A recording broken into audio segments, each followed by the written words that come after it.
wabarakatuh. Bismillah walhamdulillah wassalatu wassalamu ala rasulillah wa ala alihi wa sahbihi wa mawala.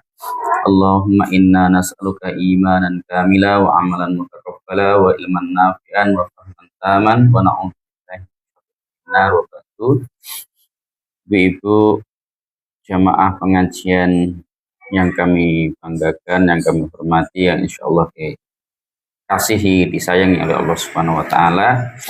Alhamdulillah, sampai pada hari ini Allah masih memberikan kepada kita untuk bisa menikmati nikmatnya puasa Ramadan sampai ke hari ke-10.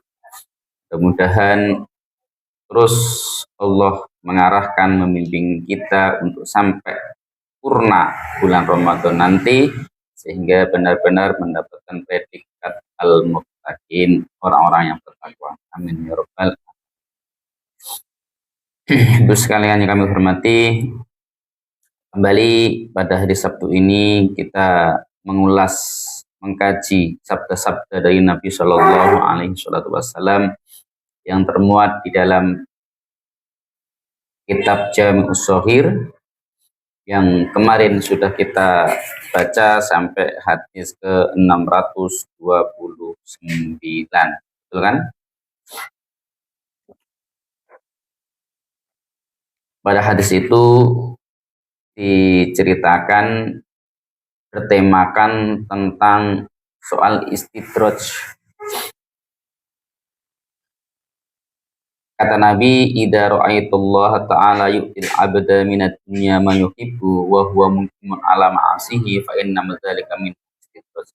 Kalau kamu melihat orang ahli maksiat, pelaku dosa, namun dia diberi kebebasan dalam soal rezeki dunia, maka ketahuilah itu namanya istidraj.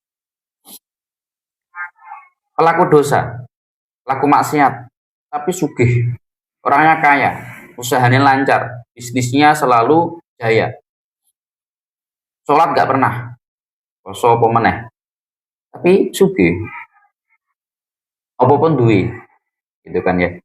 Maka kata Nabi, jangan terheran dengan kondisi seperti itu. Jangan heran dengan orang yang seperti itu.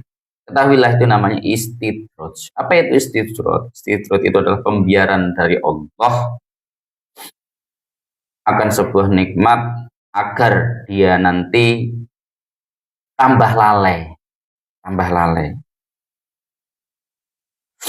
Dijarno, dibiarkan sama Allah, wes tambah kaya, dia tambah lupa, tambah lalai dari Allah, lalai dari kewajiban, hingga pada akhirnya dosanya wis numpuk wakeh, tinggal siksanya yang abadi. Jadi sekalian, kadang kondisi yang tidak nyaman bagi kita itu perlu disyukuri. Siapa tahu dari sedikit masalah, sedikit problem dalam hidup ini sebagai bentuk sayangnya Allah kepada kita, cintanya Allah kepada kita. Loh mas, cinta kok dikasih syarat ekonomi, Allah cinta kok dikasih ujian begini dan begitu, ujian sakit, ujian anak nakal, ujian macam-macam. Iya, karena dengan ujian itulah akan menebus dosa-dosa kita, mengangkat derajat kita ketika kita lulus dari ujian tersebut.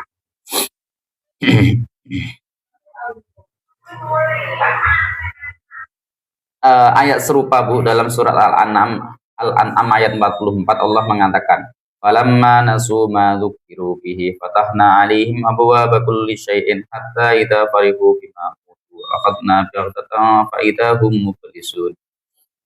Ada sebuah kondisi ketika orang itu lupa kepada Allah, justru malahan fatahna 'alaihim abwaaba kulli syai', kami bukakan segala pintu-pintu rezeki kepada dia. Hatta idza farihu, sampai dia itu bangga senang bima utu, terhadap karunia itu. Akhadnahum baghtatan, tiba-tiba Allah pangkas dengan siksa yang begitu mengerikan. Aidahum mublisun, lalu mereka sudah binasa, putus asa. Jadi seperti itu. Kadang orang itu Allah kasih kemudahan-kemudahan dunia itu justru sebagai bentuk penghinaan kepada dia dengan istilah istri tersebut.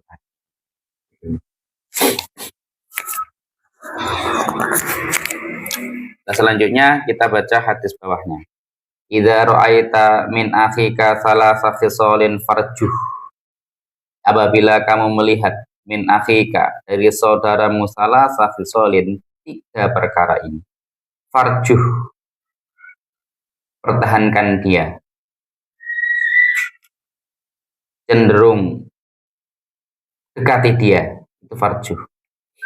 Jadi kalau punya teman mempunyai 3 sifat ini, pertahankan pertemanan ini. Apa? Al-haya, punya malu.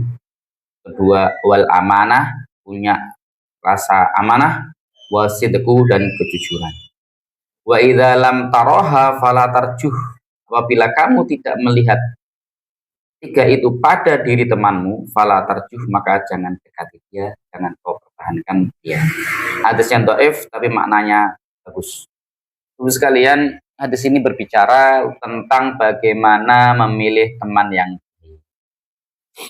Bagaimana Rasulullah mengajari kalau ada teman yang mempunyai 3 sifat ini, maka pertahankan sampai kapan. Karena dia adalah teman baik, tidak hanya di dunia sampai di akhirat. Apa? Baik. Yang pertama adalah al-haya, punya malu. Malu nanti kalau saya nggak silaturahmi ke dia. Malu nanti dia sakit nggak saya kunjungi, sungkan gitu. Bagus itu daripada teman yang nggak punya sungkan sama sekali, tahu sini sakit karena diem aja nggak pernah kunjungi, padahal kalau dia susah yang bantu saya orang di sini ini rasa di pertahan ke jarno wae. Malu dalam soal apapun, karena malu ini sebagai pertahanan moral. Cek duwe malu, masih punya malu, masih punya malu, berarti masih punya moral akhlak. Kalau nggak punya malu, jangan dipertahankan. Kemudian yang kedua adalah amanah. Amanah ini tanggung jawab, khususnya dalam soal barang. Kalau masih punya teman yang amanah, dititipi sepeda motor ya dijogo, nggak digadekno. Dititipi duit sekalipun, ya masih utuh, nggak dikurangi. Berarti teman yang baik, teman yang amanah itu. Dititipi rumah ya diramut, tak tinggal mudik sepekan. Aku titip rumah, ini kuncinya, gope ini disapu mai, listriknya lampu mati, lampu dinyalakan misalkan. Nah ini orang baik. Nah, malahan ketika ditinggal rumahnya, kulkasnya hilang di sini misalnya. Nggak seperti itu berarti nggak amanah. Jadi pertahan ke gue konco koyok ini ya. Kemudian yang ketiga asidku jujur dalam soal apa? Janji dan omongannya. Kalau punya teman, kalau ngomong jujur, nggak pernah goro, nggak pernah ngapusi, bagus sih, pertahankan. Atau dia jujur dalam soal komitmen janjinya, dia berkomitmen dalam soal janji-janji. Dia ngomong tuh akhir tahun, akhir bulan, utangmu tak bayar. Tepat waktu, misalkan gitu. Kalau misalkan nggak bisa bayar, diomongkan dengan terus terang, aku lagi nggak ada duit. Dia jujur dalam omongannya, itu wong apik, itu orang baik, pertahankan pertemanan itu. Tapi kalau ada punya teman tiga-tiganya ini wis rusak kabeh, ra duwe isin, belenjani janji, ora amanah, wis lapo mempertahankan wong koyo ngono, karena wis gak usah dipertahankan sebagai pertemanan, sebagai persahabatan, sebagai tetangga, wis biar cari teman yang lain. Itu. Kalau ada teman mempunyai sifat ini, pertahankan sampai kapan. Oke, Ibu sekalian, bagaimana cara mencari teman yang baik.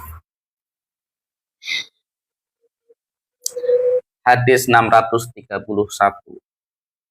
Idza ra'aita kullama talabta syai'an, idza babila ra'aita, kamu melihat kullama setiap kali, talabta kamu mencari syai'an sesuatu, min amril akhirah dari urusan akhirat, wa bataghaitahu dan kamu mendapatinya yusirolaka, dimudahkan bagimu.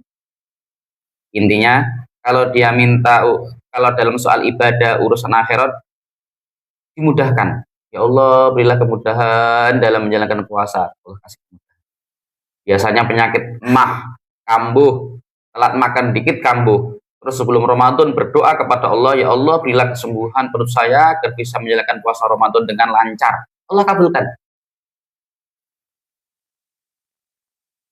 Wa idza aradta syai'an min amri dunya, wa idza dan apabila aradta kamu ingin syai'an sesuatu min amri dunya dari urusan dunia, wa bataghaitahu dan kamu mendapatinya usirolaka, dipersulit untukmu. Namun sebaliknya, orang ini ketika minta untuk urusan dunia rada angel, persulit, nggak langsung dikabulkan. Ya Allah, saya bercita-cita ingin beli mobil Innova baru. Sudah 5 tahun punya cita-cita kok angel, sulit misalkan. Ada kondisi yang seperti ini ya. Fa'lam maka ketahuilah annaka ala hali hasanin. Fa'lam maka ketahuilah annaka bahwa kamu ala atas halin hasanatin, kondisi yang bagus, keadaan yang bagus. Jadi kata Nabi, kalau urusan akhirat itu digawe gampang, sedangkan urusan dunia itu rodok sulit, permintaan dunia itu agak dipersulit sama Allah, maka ketahuilah kamu dalam kondisi baik-baik saja keimananmu, kamu adalah orang baik. Jangan gentar dengan kondisimu yang sekarang ini. Yang penting masih bisa mengamalkan ibadah dengan lancar, ini sudah kondisi yang terbaik.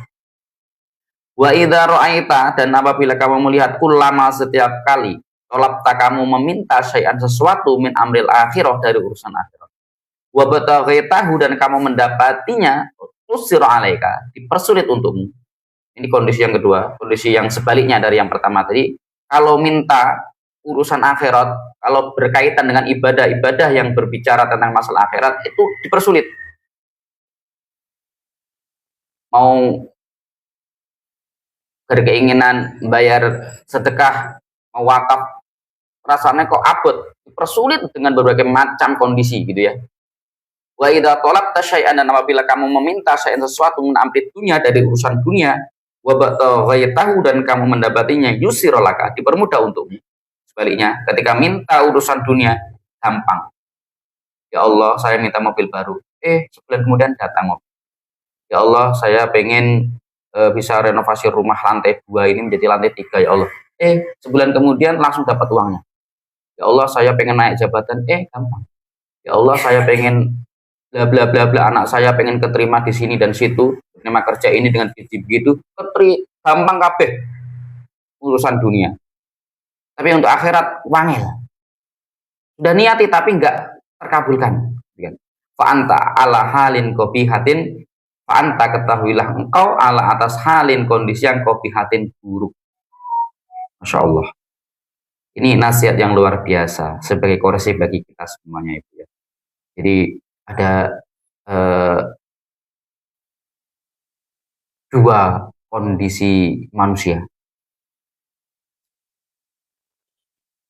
Kondisi pertama, minta akhirat, urusan akhirat dipermudah oleh Allah, urusan dunia dipersulit sama Allah. Itu ciri baik, ciri orang baik itu. Ciri bahwa kamu dalam kondisi baik-baik saja. Kondisi kedua, dipermudah urusan dunia, tapi untuk menjalankan akhirat dipersulit sama Allah. Ini kondisi yang bahaya. Harus menjadi koreksi dari sekarang. Nah, begitu.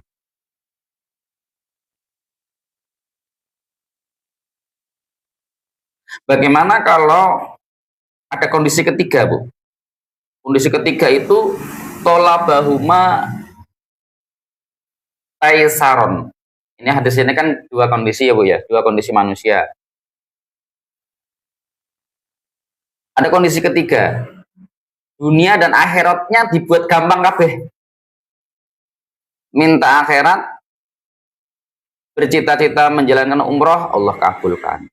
Bercita-cita untuk bisa menjalankan puasa yaumul bid, Allah kabulkan. Berkeinginan untuk wakaf, terkabulkan. Bercita-cita untuk membangun masjid terkabulkan.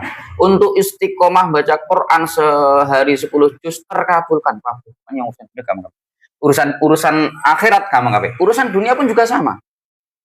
Bisa pengen punya villa terkabulkan. Pengen punya mobil Allah kabulkan. Pengen sehat Allah kabulkan. Ini kondisi yang kedua. Ketiga ya. Maka bagaimana kalau punya kondisi yang ketiga seperti ini? Jawabannya kamu dalam kondisi yang saadah, baik-baik saja, bagus itu. Itu anugerah dari Allah buat dirimu. Lancar dunia, lancar akhiratnya, masya Allah. Ada kondisi yang keempat, Bu, yaitu apa? Wangil dunyane, wangil akhiratnya. Bagi payah ya ini. Jadi ketika dia mencari kerja, cari dunia, seret rezeki ini, untuk mengerjakan ibadah, mengerjakan sholat 5 waktu sehari itu juga pernah terlaksana. Kerjanya kerja berat, sholat 5 waktu nggak dikerjakan. Puasa berat bagi dia. Wah ini payah. Ini berarti orang yang cilaka mencit, kata orang Jawa. Ini cilaka secilaka-cilakanya orang. Susah dunia, susah akhirat. Apakah ada? Ada. Jadi kalau kita simpulkan ada jenis kelompok manusia, 4 kelompok manusia. Saya ulang lagi ya Bu ya. 4 jenis kelompok manusia. 1, lancar akhirat, sulit dunia. 2, lancar dunia, sulit akhirat. Jadi kelompok pertama tadi bagus. Kelompok yang kedua ini tidak bagus. Lancar dunia tapi sulit akhirat. Kelompok ketiga, lancar dunia, lancar akhirat. Ini bagus kondisi seperti ini.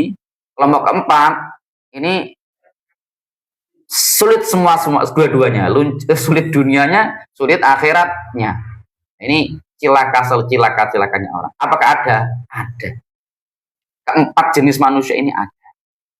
Ini sebagai koreksi bagi kita semuanya. Aku kira-kira sing di. Aku sudah nomor 1. Aku nomor 3 kok ya. Josok. Bangga. Antara untuk bangga. Hidup masih berputar gitu kan. Kita masih ada nyawa, masih ada hidup. Kita masih ke depan. Tidak tahu berapa tahun ke depan. Yang terlalu bangga. Sebagai koreksi bersama. Jangan-jangan aku termasuk bagian yang keempat. Jangan-jangan aku bagian yang kedua dan seterusnya. Terus jadi kewaspadaan bagi kita semuanya. Gitu. Kadang saya itu prihatin Ibu ya. Sudah kerja naik kasaran, panas-panas, berdebu. Gajinya piro sih?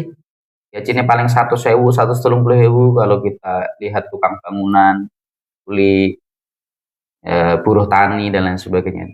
Waktunya Jumatan gak Jumatan. Temannya Jumatan, istirahat jam 12 gitu kan, dia duduk-duduk santai-santai. Orang-orang pada sholat duhur, dia cuma leha-leha sambil minum teh, minum sambil leha-leha. Nanti jam 1 temannya kerja, ikut kerja, dia enggak sholat duhur. Rugi orang seperti ini. Kerja seharian dari pagi jam 8, selesai jam 4. Panas-panas, berdebu, capek, gatel. Gajinya 120.000, 130.000. Dibelikan minyak goreng, dibelanjakan sekali untuk sekali dah langsung habis itu Bu. 100.000 itu apa saya gitu cuma sak kelemetan entek, sak metan selesai. Kerjanya dibilani seharian kerja, meninggalkan akhiratnya. Zuhurnya hilang, asarnya lepas. Kasihan orang yang seperti puasanya nggak pernah dijalankan. Na'udzubillah min dzalik. Ini model-model orang yang cilaka dunia, cilaka akhirat ini Bu. Saya bukan untuk bersuudon kepada teman-teman yang mungkin kerja kasaran gitu ya. Saya cuma prihatin saja. Kasihan gitu. Kerjanya kasaran, gajinya kecil, Jumatan nggak dikerjakan, ibadah nggak dikerjakan, puasa nggak dikerjakan, ini kasihan. Bayangkan kalau misalkan dia tetap bekerja dalam profesinya itu, oke nggak masalah. Tapi dia waktunya sholat, waktunya Jumatan, tetap puasa. Ada yang diharapkan gitu loh. Nggak apa-apalah kere di dunia. Yang penting nanti di akhirat masuk surganya Allah. Harusnya berpikir seperti itu. Jangan hanya wes kere dunia, kere akhirat. Nah untuk dengan ya kan bisa kita lihat sehari-hari gitu Bu. Kasus-kasus seperti itu kan banyak gitu Bu ya. Orang yang di pinggir-pinggir jalan itu, yang nggak puasa itu apa dikira mereka orang kaya? Enggak, banyak nggak orang kaya, supir-supir segala macam itu. Nah itu perlu kasih nasihat dan sentuhan. Kalau berani langsung tegur mereka. Saya agak tak antungi jempol kepada seorang YouTuber. Ya kan, dia masuk ke warung ngasih nasihat-nasihat kepada Muslim yang makan di tengah siang hari, berani masuk-masuk. Ada yang entah tujuannya konten atau apa, itu bagus lah. Oke, yang non Muslim silahkan lanjutkan makan, tapi yang Muslim tolong dengarkan saya bahwa puasa itu hukumnya wajib. Yang nggak berpuasa berarti tidak berdosa, bla bla bla bla. Ya bagus itu. Kalau kita kan nggak berani, untung diwakili mereka. Oke, kembali kepada pembahasan kita, ibu-ibu sekalian. Berarti manusia itu terbagi menjadi 4 kelompok. Kesimpulannya begitu. 1, digampangkan akhiratnya, dipersulit dunianya. Ini kelompok yang bagus, nggak masalah, pertahankan. Kedua, kelompok manusia yang dipermudah dunianya tapi dipersulit akhiratnya. Kalau kondisi seperti ini, hati-hati, waspada, warning. Kelompok yang sengsara ini. Ketiga, mudah dunia, mudah akhiratnya. Nah, ini kelompok yang bahagia ini. Bagus, teruskan. Kemudian yang keempat adalah sulit dunia, sulit akhirat. Berat jalankan ibadah, tapi juga seret secara urusan dunia. Ini payah. Wa na'udzubillah min dzalik. Begitu nggih kesimpulannya. Ini jadi koreksi bagi kita semuanya. Aku kira-kira yang mana itu? Terus jadikan introspeksi kepada diri kita sendiri. Wah, aku yang nomor 3 mas, lancar dunia, lancar akhirat. Jangan berbangga. Lagi-lagi hidup masih berputar. Kehidupan kita tidak hanya cukup hari ini, tapi masih ada beberapa tahun ke depan. Maka jangan terlalu jumawa. Waspadaan, bahkan cenderung untuk menjadikan diri kita lebih berdosa, lebih banyak salahnya, itu lebih bagus daripada menganggap diri kita itu lebih suci. Itu bahaya. Wala tuzakku anfusakum, kata Allah dalam Al-Quran, jangan kalian itu merasa suci. Jangan merasa bahwa diriku sudah suci. Kalau seperti itu, bahaya. Nggak ada peningkatan kualitas nantinya, gitu kan. Tapi kalau merasa diri kita itu kurang, nanti akan peningkatan kualitas. Aku kurang, masuk kurang. Selesai hadis ini, Bapak sekalian.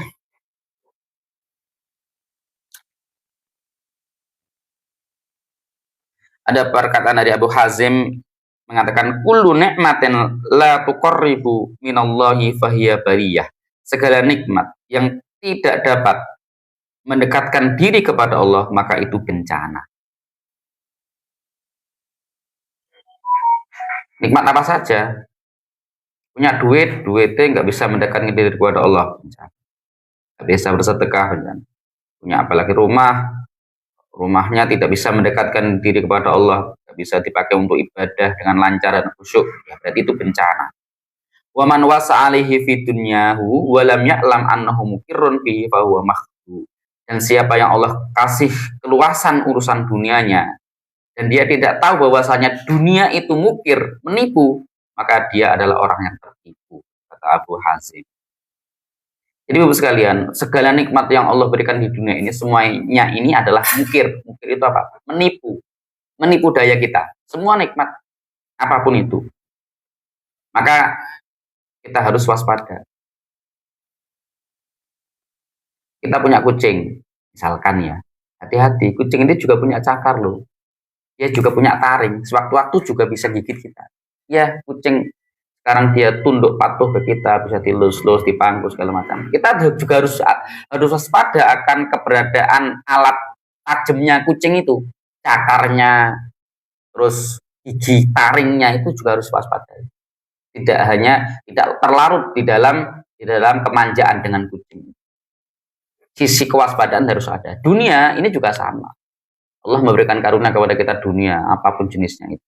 Jangan larut terhadap dunia, kenikmatan dunia itu. Kita juga harus ada kewaspadaan bahwa suatu saat dunia ini juga akan nyakar kita. Sebagaimana kucing. Ya, kita punya kucing, juga harus ada kewaspadaan bahwa kucing juga punya taring. Itu kata Ibnu Hazm. Lah, diceritakan ini dalam Tarikh Ibnu Asakir, karena Isa alaihissalam adalah Nabi Isa alaihissalam diceritakan, idza asabatu syiddatun fariha wastabsyara. Nabi Isa itu ketika dia mendapatkan musibah, dia senang dan bergembira. Wa idza asabahu khafa wa hazina, dan apabila dia mendapatkan kesusahan, kelonggaran, dia takut dan bersedih. Itu Nabi Isa. Sifatnya seorang nabi ya, mungkin sulit ditiru, tapi ya jadi pelajaran lah bagi. Jadi Nabi Isa ketika mendapatkan sebuah kesengsaraan hidup itu senang. Dikasih sakit senang, dikasih misalkan flu senang, kasih seret dagangannya senang, itu Nabi Isa. Berkebalikan dengan kita kan. Nah, sedangkan ketika dikasih kelonggaran hidup, dilancarkan semuanya, itu malah bersedih dan takut. Jangan-jangan ini sebagai bentuk istidraj dari Allah. Ini kayaknya sulit untuk ditiru ini Bu ya. Kalau kita ya kalau nggak dikasih kelancaran ya sedih, nggak di duit sedih, sopo uangnya sudah sedih di duit. Ada yang bahagia kalau nggak punya duit Bu? Nggak ada. Kan duit ya pusing deh. Ini Nabi Isa sebagai bentuk keteladanan yang begitulah gambaran orang soleh zaman dulu seperti itu. Ya belum tentu kita bisa menjalankannya secara baik. Itu.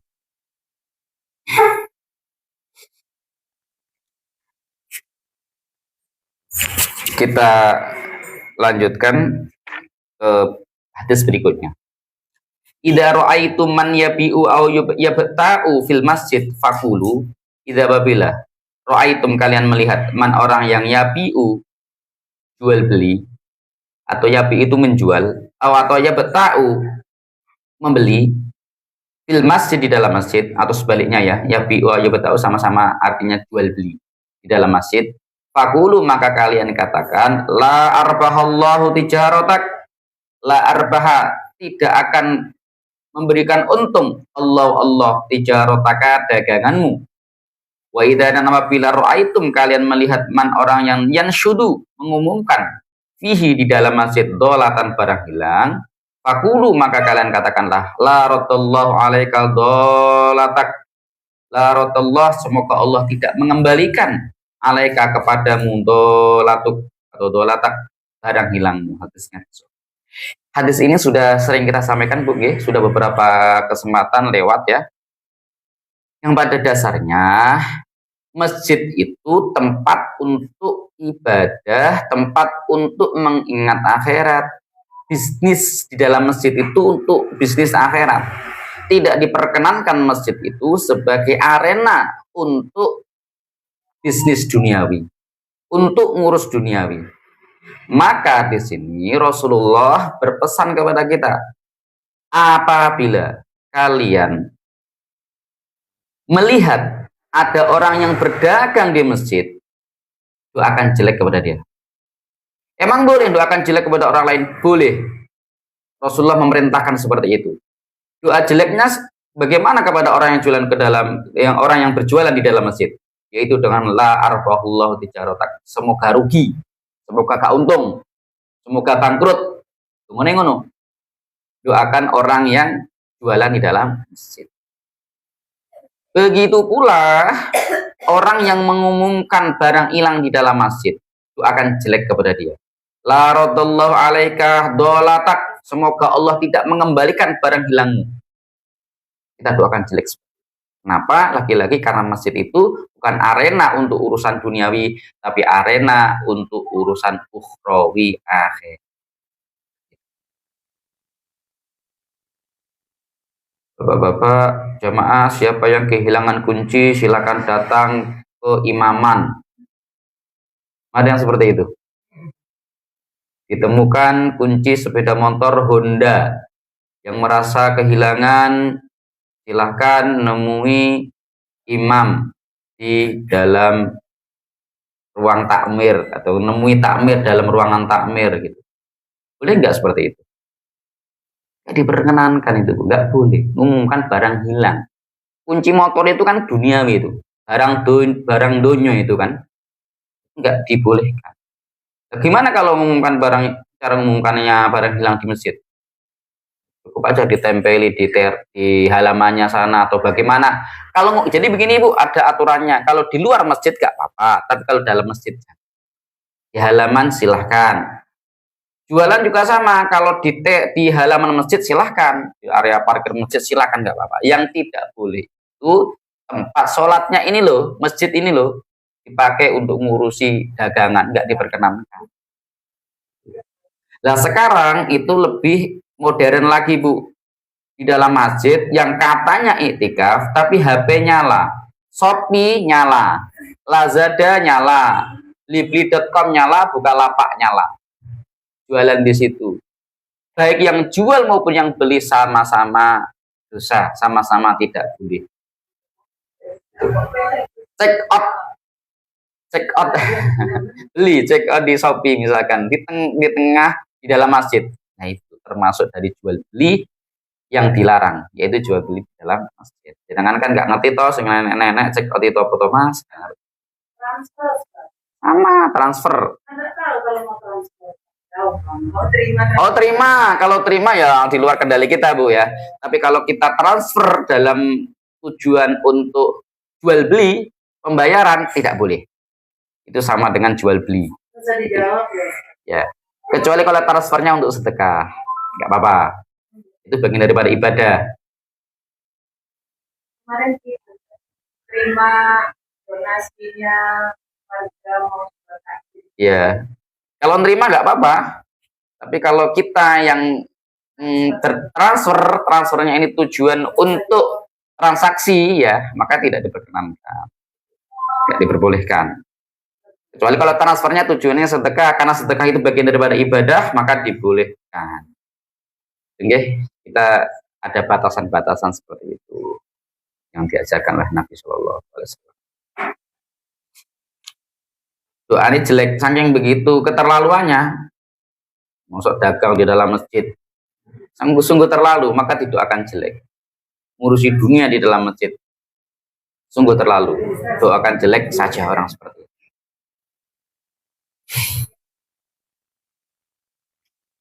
Jadi takmir masjid ya harus paham fikih-fikih kemasjidan itu Bu.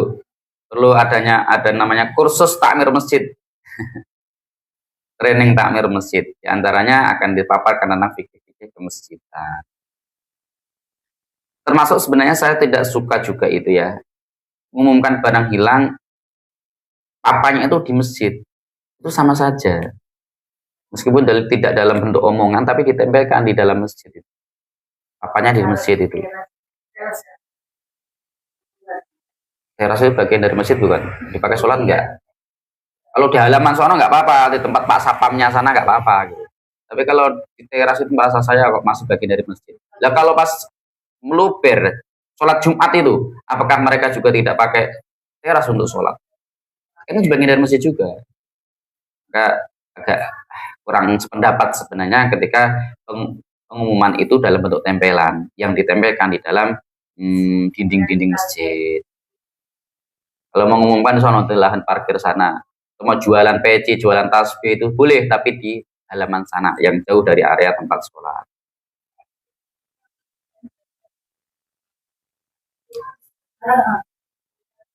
Main bola di masjid ya kurang ajar ya, main bola. Ya, kita orang tua yang harus memberikan pendidikan kepada mereka. Tapi jangan pernah dimarahi. Kalau anak di masjid rame dimarahi sampai takut, anaknya nggak mau ke masjid, yang salah siapa? Orang tuanya. Memang alamnya anak itu di masjid itu bermain. Nggak bisa dihindari anak untuk tidak ramai di masjid. Kalau kita memaksa anak untuk tidak ramai di masjid, salah. Kayak pengen kita menulis di atas air, tidak akan pernah mungkin bisa.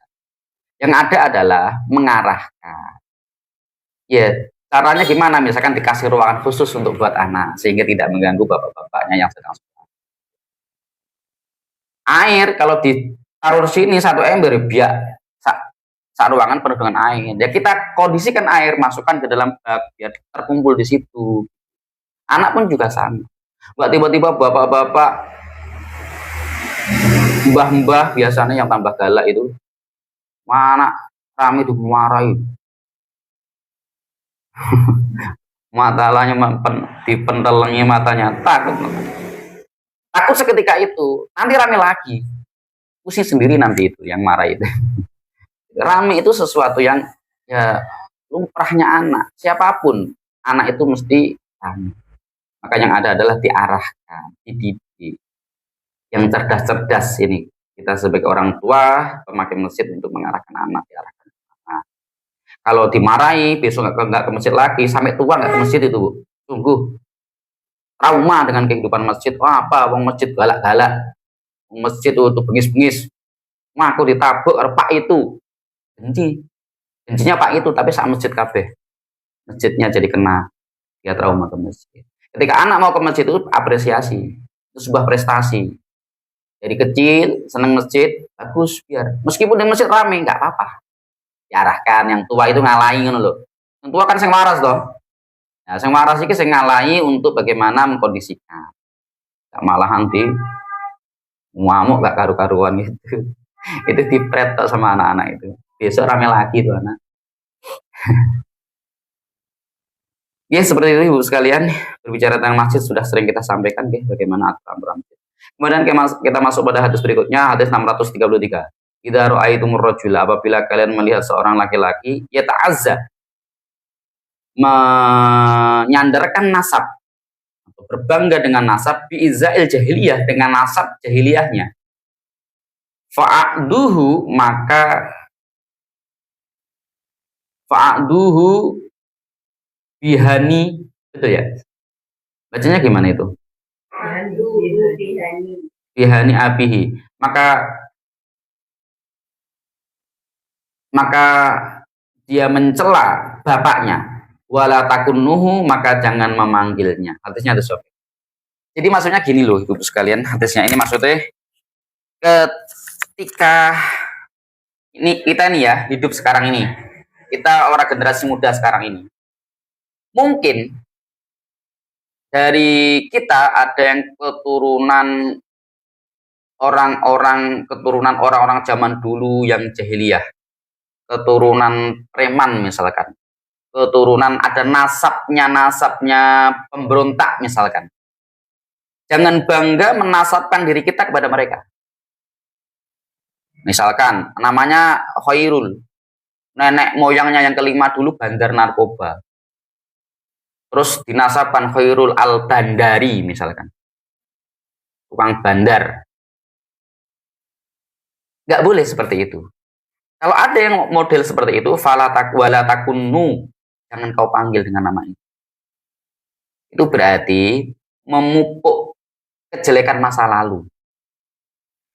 Ibu sekalian, hadis ini berbicara tentunya kepada bangsa Arab yang mereka bangga dengan nasab nenek moyangnya, yang mereka terbiasa dengan memberikan embel-embel gelar di belakang nama mereka.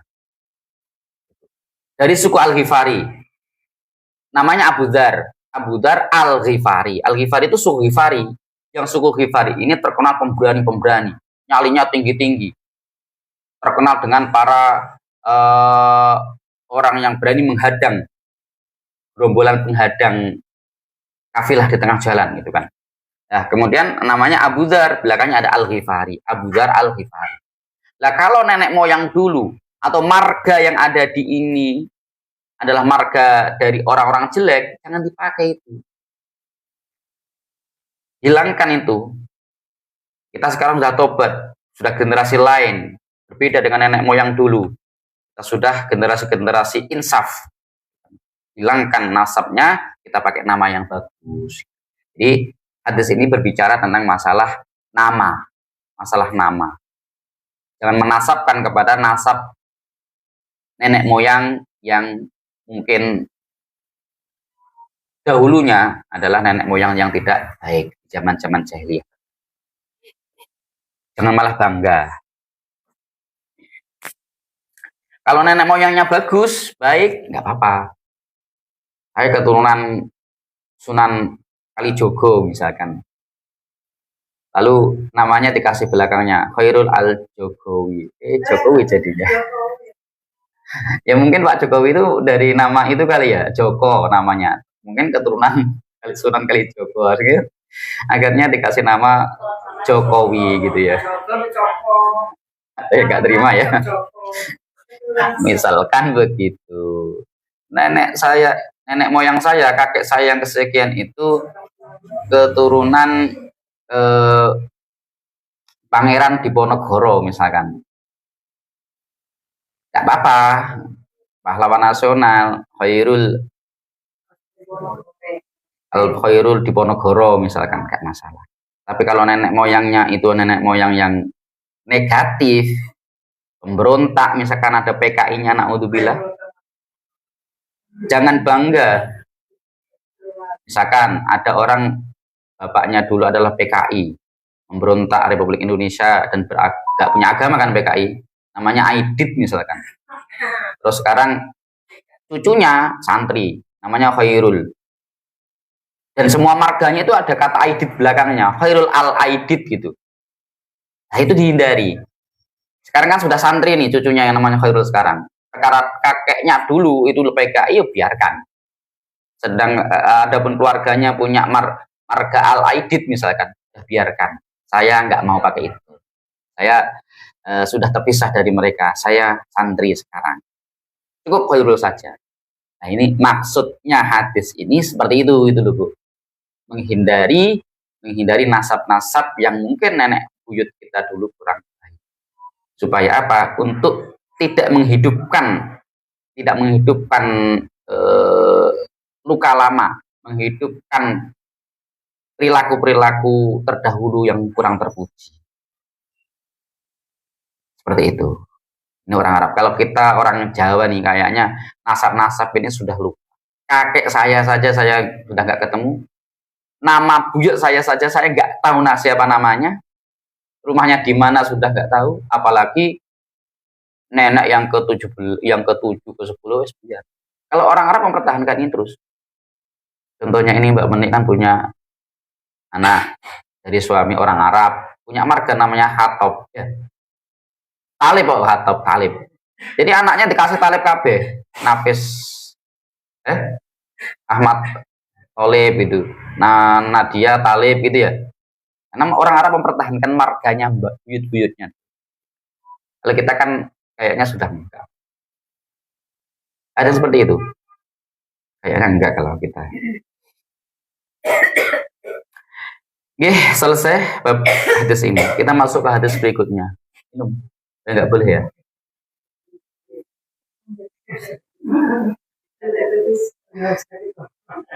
Nah. 634. Idza ra'aitumur rajula, apabila kamu melihat rajula seseorang, ya tadu mondar mandir. Iktada ya tadu itu wirawiri. Al masjid, ke masjid, fasyhadu maka persaksikanlah lahu kepadanya bil iman dengan keimanan hadis sahih. Ini sudah sering saya sampaikan. Kalau ada orang yang dia itu demen banget ke masjid, senang banget mondar mandir dari rumahnya ke masjid, dalam tujuan ibadah loh ya, bukan mondar-mandir tujuan untuk tujuan lain gitu kan, ngopi di depan teras masjid dan lain sebagainya. Soalnya kopinya gratis, cari gratisan gitu kan, enggak. Tujuan untuk ibadah, entah pengajian, sholat, berjamaah, atau mungkin tujuan-tujuan yang rapat ke masjidan dan lain sebagainya lah. Pokoknya senang ke masjid, jiwanya di dalam masjid, hatinya di dalam masjid, rutin menjalankan sholat 5 waktu ke masjid, mundar mandir ke masjid, maka persaksikanlah bahwa dia adalah orang beriman. Gak ragu-ragu wes, wong iman itu. Dan bertahun-tahun tidak ke masjidnya ketika Ramadan toh, misalkan, atau ke masjidnya ketika menjelang kurban. Sudah masuk bulan Dzulhijjah, misalkan nih contoh saja, ke masjid, sering jamaah, nyapa para takmirnya, misalkan. Berarti ada tujuan apa itu? Tapi setelah korban nanti hilang. Pindah deh nih, biar dijadikan sebagai panitia kurban. Ada tujuan lain ya. Ini betul-betul murni ke masjidnya itu untuk dalam rangka ibadah, dalam rangka tujuan kebaikan. Memang jiwanya senang ke masjid. Maka fashhad lahu bil iman, persaksikan bahwa dia adalah orang baik. Wes jamin wong apik iku. Masya Allah. Semoga kita diberi kemudahan-kemudahan untuk bisa melakukan ke masjid dan diberi istiqomahan sampai meninggal dunia untuk cinta terhadap masjid. Fadilahnya besar, Bu. Kan ada 7 golongan tuh. Orang yang mendapatkan naungan nanti di yaumil hisab, di padang mahsyar yang tiada naungan kecuali namanya Allah. Matahari di atas kepala, bawahnya panas, atas panas, orang tenggelam pada keringatnya. Ada 7 golongan yang mereka itu selamat dari panasnya padang mahsyar. Yang pertama, lupa, lali, gak kelingan. Oke lah, gak usah sebutkan semuanya. Satu diantaranya adalah rojulun qalbuhu mu'allaqun fil masajid. Laki-laki yang hatinya terpaut kepada masjid. Terpaut dalam arti senang ke masjid, demen ke masjid. Sholat jamaah senang ke masjid. Senang ke masjid lagi untuk dengarkan ceramah. Senang ke masjid lagi untuk musyawarah kemasjidan. Pokoknya hatinya senang ke masjid. Nah, mereka itu kelompok yang nanti di yaumil hisab mendapatkan naungan yang tiada naungan kecuali naungan Allah Ta'ala. Itu ahli masjid namanya. Termasuk perempuan juga, meskipun tidak wajib ke masjid, Bu ya. Ingat, ini meskipun hadisnya rojulun laki-laki, perempuan kalau ahli masjid juga mendapatkan pahala yang sama. Tidak pandang bulu siapapun gendernya. Ya, kalau melakukan ibadah yang sama pasti akan Allah kasih pahala yang sama. Al-imamul adil, imam yang adil, pemimpinnya adil. Wasyabun nasya'a fi ibadatillah. Yang kedua, Bu, tak sebutkan kabeh lah. Ben eling. Yang kedua adalah pemuda yang hidupnya dipakai untuk ngabdi ibadah kepada Allah. Dari sejak lulus SD, sejak muda SD, ya madrasah. Lulus SD, mondok, belajar agama. SMA masih mondok. Kuliah juga sama, tetap cek nyantri, belajar. Kemudian sampai nanti dia lulus, pengabdiannya, hidupnya untuk ibadah kepada Allah, ngajar, untuk dakwah, sampai masa mudanya hilang. Tiba-tiba sudah usia 50 tahun. Nah, orang yang masa mudanya dipakai, dilebur untuk ibadah kepada Allah, ya orang yang mendapatkan naungan nanti di hatinya. Begitu. Nah, saya wes kasep Mas, umurku sudah tahun, berarti wes lewat. Ya jangan ngambil yang nomor 2 ini, umur wes lewat. Ngambil yang nomor 1 kalau dia seorang pemimpin. Aku bukan pemimpin, aku rumah tangga. Sudah nanti nomor sekian-sekian bawah-bawah. Ya gitu. Wasyabun nasya'a fi ibadatillah. Kemudian warajulun qalbuhu mu'allaqun fil masajid, nomor 3. Yang orang yang hatinya terpaut dalam masjid, ini yang nomor 3. Kemudian yang berikutnya warajulani tahabba fillahi jitama'ani wa tafarraqa alaihi. 2 orang yang saling mencintai karena Allah, bertemu karena Allah, berpisah karena Allah. Dan ini jangan bisa suami istri bertemu karena Allah dalam sebuah ikatan pernikahan suci lillahi ta'ala. Suatu saat suaminya berpisah, merantau kemana, cari nafkah, atau berpisah karena meninggal dunia, berpisahnya karena Allah. Atau suaminya mungkin merantau dalam tujuan dakwah, berpisahnya karena Allah, termasuk juga. Dan bersatunya karena Allah subhanahu wa ta'ala. Kemudian nomor 5. Nomor 5 adalah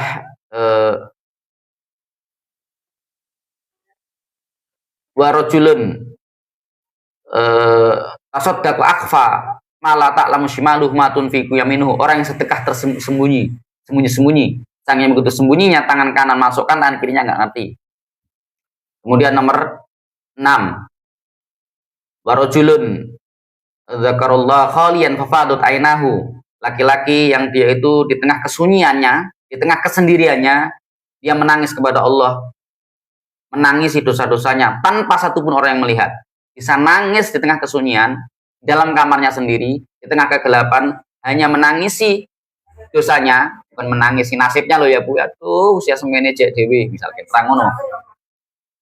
Aku menangisi pacar, tapi karena menangisi tak karena takut kepada Allah, maka dia mendapatkan naungan ini. Termasuk ibu-ibu, meskipun hadisnya hadis berbicara tentang rojul ya, laki-laki, termasuk yang perempuan juga. Kemudian yang nomor 7 adalah warjulun talabathum ra'atun dzatu masibin wa jamalin wa qala inni akhafullah.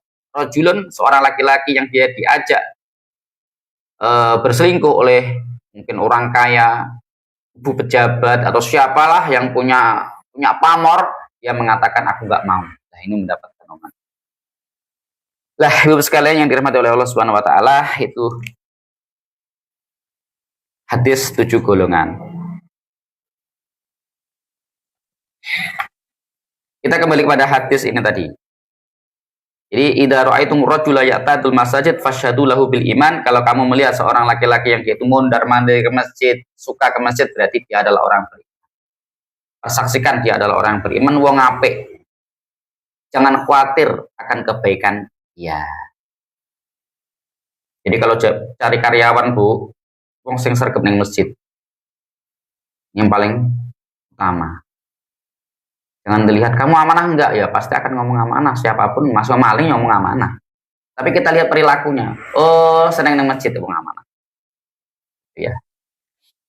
Oke, kita masuk pada hadis berikutnya, Bu. 635. Idza ra'aitum rajula qad utiya zuhdan fid dunya, idza babila ra'aitum, kalian melihat rajula, seorang laki-laki yang qad sungguh utiya, diberikan zuhd dan rasa zuhud fid dunya, di dunia, wakillata mintok bukan mentok BP itu ya. Wakillata dan sedikit mentok itu ngomong. Enek wong zuhud, bang zuhud itu merendah, enggak sombong, dia sederhana dalam urusan dunia dan ngomongnya titik, gak cerewet. Fakataribu minhu, maka dekatilah dia. Fa innahu, maka sesungguhnya dia itu yalaqal hikmah, yaitu diberi hikmah sama Allah. Wong koyok ngono. Wongnya sederhana, orangnya sederhana, gak ambisius terhadap dunia, gak ambisius ketika dibagi-bagikan takjil, nyerobot jaluk pertama dewi, robot jaluk double, gak model-model tipe kayak gitu ya. Orangnya zuhud, ada dimakan, gak ada ya sudah. Ada duit alhamdulillah, gak ada yang nangis, ya bukan. Kalau ada duit alhamdulillah, gak ada ya alhamdulillah. Dan illatal mintok, yang itu sedikit ngomong. Ada orang seperti ini, maka dekatilah dia orang yang mempunyai banyak hikmah. Apa itu hikmah? Secara makna umumnya adalah hikmah itu menempatkan sesuatu pada tempatnya, kan gitu. Tapi dimaknai lebih spesifik oleh para ulama, orang yang kasirotun min akwal kasiroh min hal isofa, omongannya selalu benar, tepat. Kalau ngomong banyak jujurnya, karena orang sedikit ngomong, kalau ngomong itu mandi ngomongannya. Ketika usulannya langsung didengar. Pokoknya ini angin. Orangnya karismatik, ngomongnya sedikit, tapi sekali ngomong didengar. Jadi perhatian.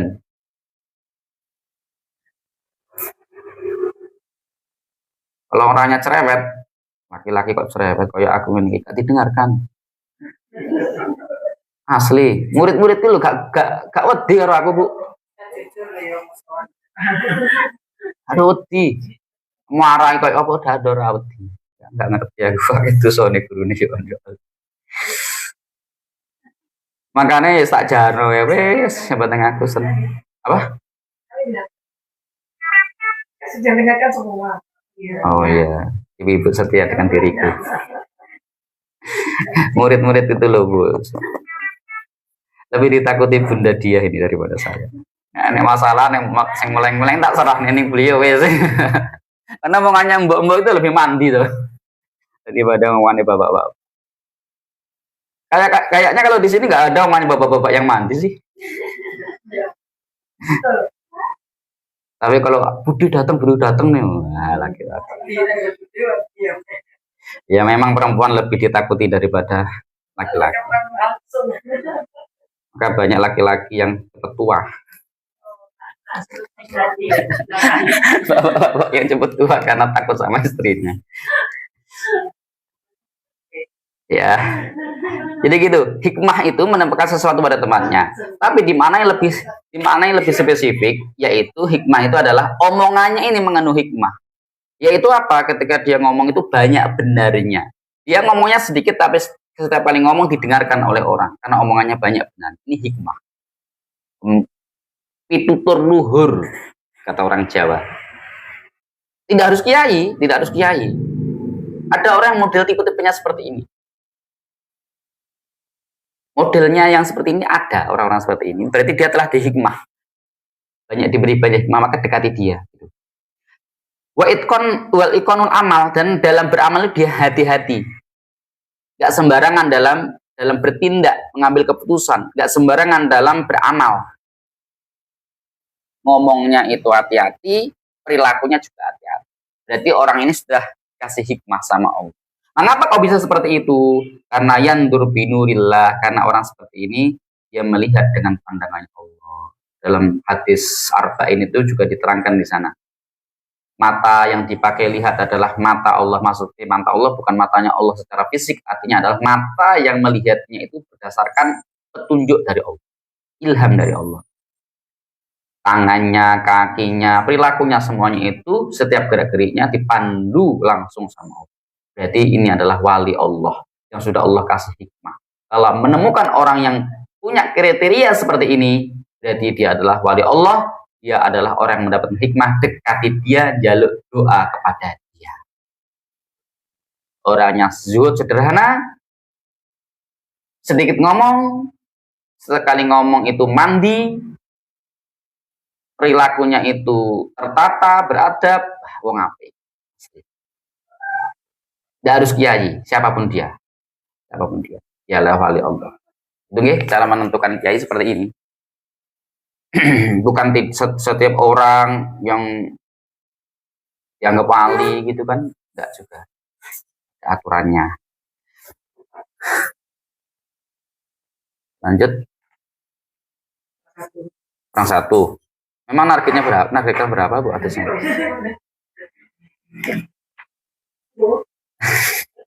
Oke, kuturuti permintaan punya. Hadis 636. Idza ra'aitumur rajula yaqtul sabran, apabila kamu melihat seseorang laki-laki. Meskipun katanya laki-laki juga umum untuk semua, Bu ya. Yuk ketal, dibunuh sabran. Secara sabran itu tiba-tiba. Ada dua makna.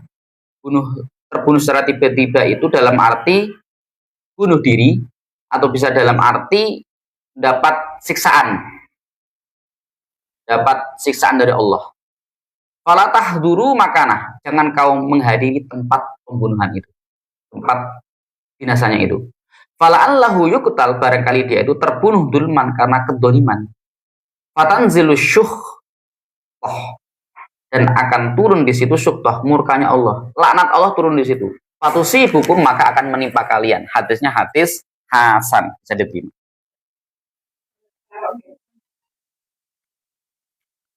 Jadi hadis ini mengajari kita untuk bagaimana menghadapi sebuah kondisi yang kita dengar tiba-tiba ada orang atau desa atau apalah tiba-tiba kena bencana apapun yang merenggut mereka semuanya, gitu ya. Kalau nggak ada kepentingan, jangan deket-deket, karena tempat itu tempat kutukan Allah, laknat Allah turunkan di situ. Karena yang deket-deket di situ ikut kena laknatnya Allah. Contohnya apa? Kalau tempo dulu kaum Samud, kalau di Arab Saudi itu ada namanya Madain Soleh. Madain Soleh adalah tempat dulu di mana kaumnya Nabi Soleh disiksa di situ. Rasulullah melarang kita untuk memasukinya.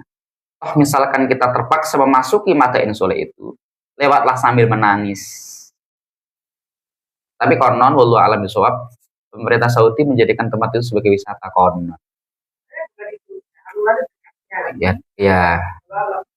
Tapi dekatnya sekalipun melihat pemandangan wisata tempat orang yang dulu disiksa, tempat diturunkannya murka Allah di situ, ya kurang etis juga. Lihat pemandangan tempat siksa. Nah, wisata siksa kan, jadi kurang etis. Rasulullah mengajarkan kalau lewat di mata soleh harus nangis. Karena tempat itu tempat laknat, tempat siksa. Lah begitu juga Ibu sekalian. Kalau kita mendengar ada sebuah tempat yang di situ indikasinya wong-wong elek, orang-orang jahat, terus Allah menghancurkan kamu tersebut, jangan tertarik ke situ. Karena laknat Allah turunkan ke situ dan laknatnya tidak akan Allah cabut. Kalau kita lihat bahasa sekarang, radiasi nuklir gitu ya. Radiasinya itu tidak hilang, masih tersisa di situ. Radiasi laknat Allah masih ada di situ.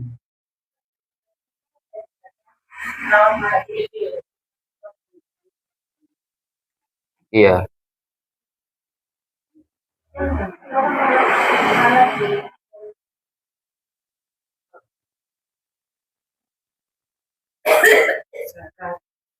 Ya.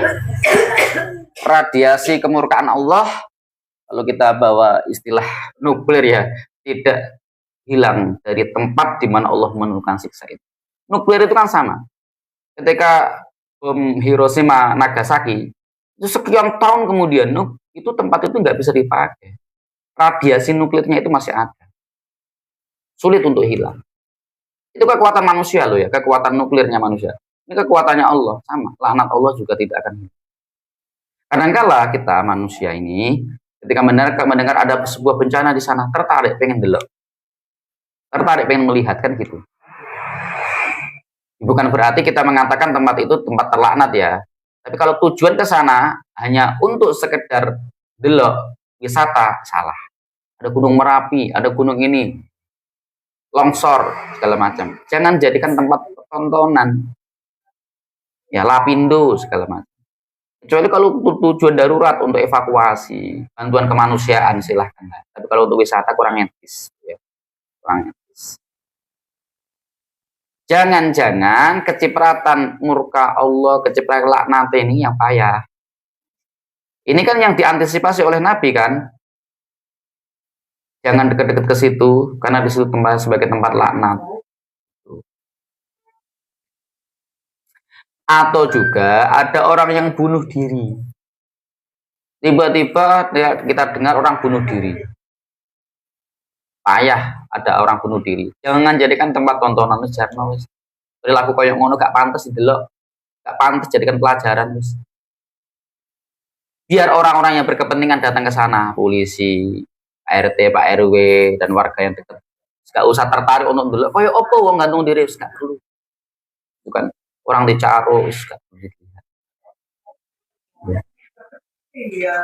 Gantung diri. Iya, gantung diri live streaming. Apa lihat juga itu? Oh iya, ada pernah. Alhamdulillah min dzalik. Ada sebuah perkataan dari pensyarah kitab ini, fa innal laknah tanzilu ala man hadaruhu. Sesungguhnya laknat itu Allah turunkan juga kepada orang yang menghadirinya. Itu mengapa Rasulullah melarang jangan menghadiri tempat di mana terjadi pembinasaan manusia. Dikhawatirkan itu karena laknat Allah. Yang hadir ikut kena laknat. Wa na'udzubillah min dzalik.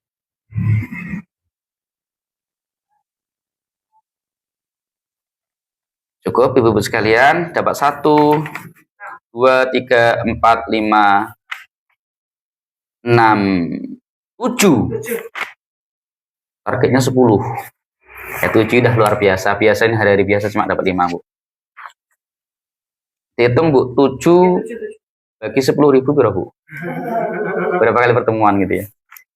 Alhamdulillah. Tapi kan dapat insight-insight baru kan, ilmu-ilmu baru.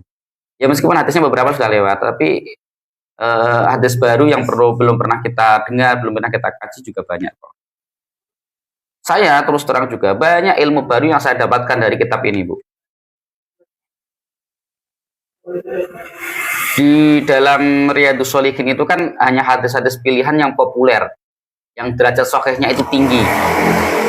Kalau di dalam kitab ini tidak, banyak banget hadis yang lebih luas daripada yang di Riyadhus Shalihin. Bahkan hadis dhaif pun masuk di sini, tapi maknanya bagus. Maka banyak pelajaran ilmu-ilmu baru yang juga sama saya dapatkan dari kitab ini juga. Luar biasa. Oke. Saya kira cukup. Mudah-mudahan kita diberi istiqomahan untuk terus bisa belajar, terus bisa mendapatkan faedah dan barokah dari hadis-hadis Nabi Shallallahu Alaihi Wasallam. Amin ya rabbal alamin. Allahumma taqabbal minna innaka antas samiul alim wa tub alaina innaka tawwabur rahim. Subhanakallahumma bihamdika asyhadu an la ilaha illa anta astaghfiruka wa atubu ilaik. Alhamdulillahirabbil alamin. Assalamualaikum warahmatullahi wabarakatuh.